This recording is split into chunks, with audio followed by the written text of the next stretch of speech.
Hello, my friends, and welcome to the new and improved 5 for the future for this week, the week of February 19th. I hope you enjoy this new format, the 5 for the future, where I spend less time on the news and more time on how these topics could affect your business in the future.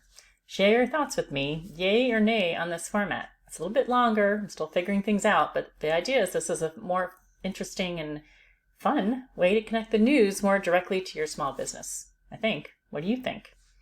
All right, let's get started with our topics for this week. We've got our 5 topics this week: big tech layoffs revisited, the robots are coming, Gen Z and the workforce, renewable energy milestones, and gamification at the office.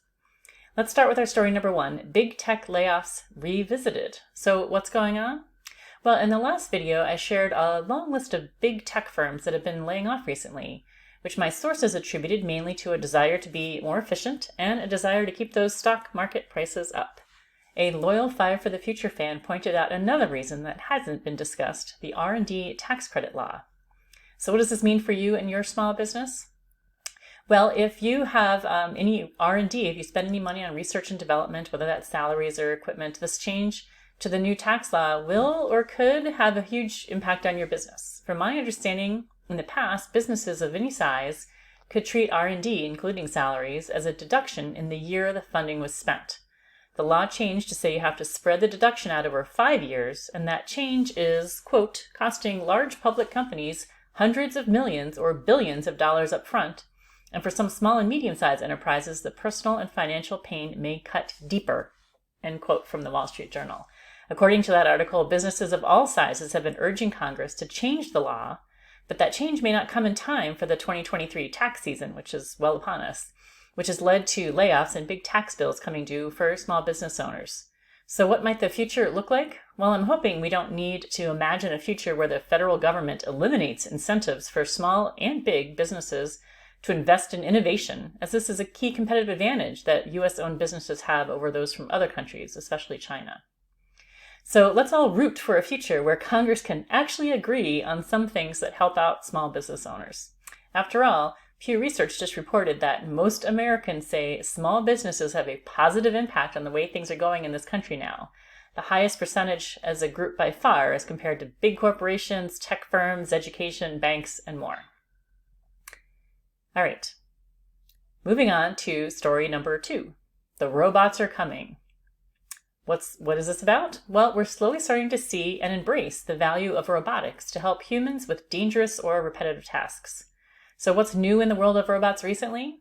Well, about 1 in 5 warehouses now use robotics in some way, but it turns out that the robots have a tendency to get lost or freeze if something unexpected happens, leading to the creation of a new job, robot wrangler.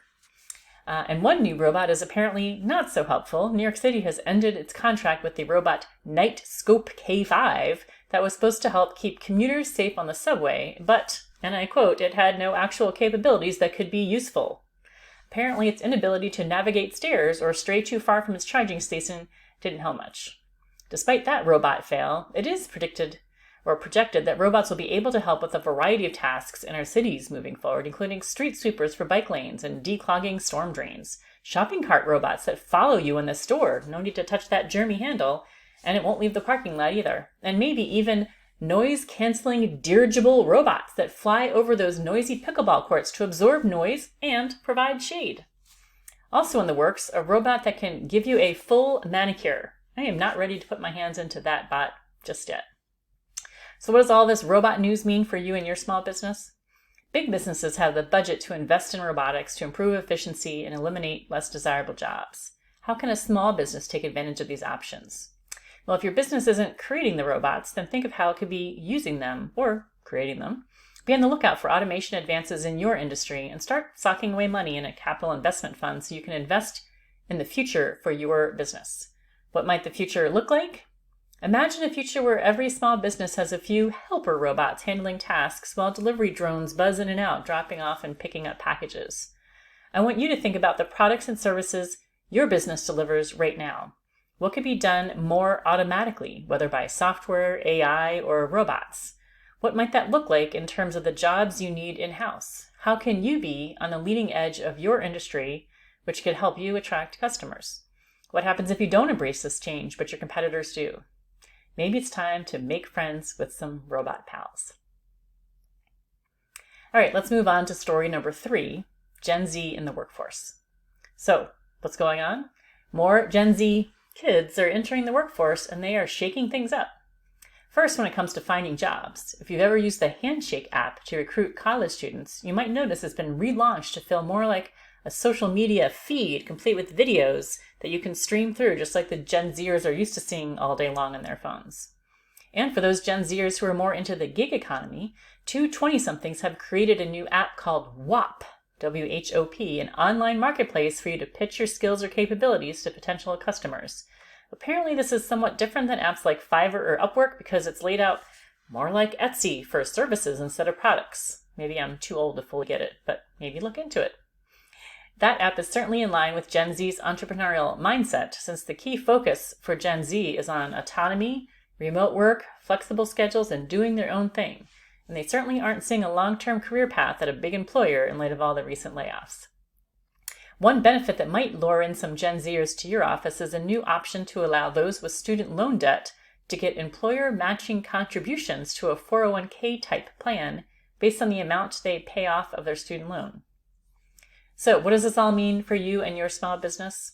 Well, benefit-wise, created benefits in general will help attract employees of all ages these days. So if you can't offer insurance, but you can offer flexible work schedule, access to a pool of funds for other benefits, things like that might be enough. Think about what those Gen Zers are looking at, pay attention to the options that are out there, and to what you're hearing from prospective employees to guide the creation of your own benefits packages. What might the future look like?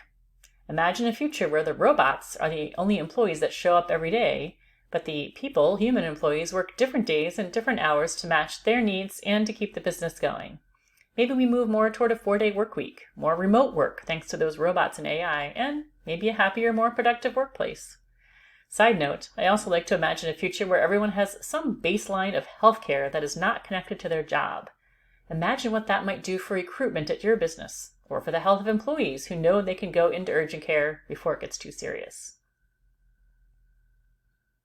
All right, and moving on to story number 4, renewable energy milestones. So, what's going on there? Well, did you know that the Superbowl that just took place recently was the first one fully powered by renewable energy, with over 600,000 solar panels in the Nevada desert helping to power the stadium? That works great in Vegas, but maybe not so much for next year in New Orleans.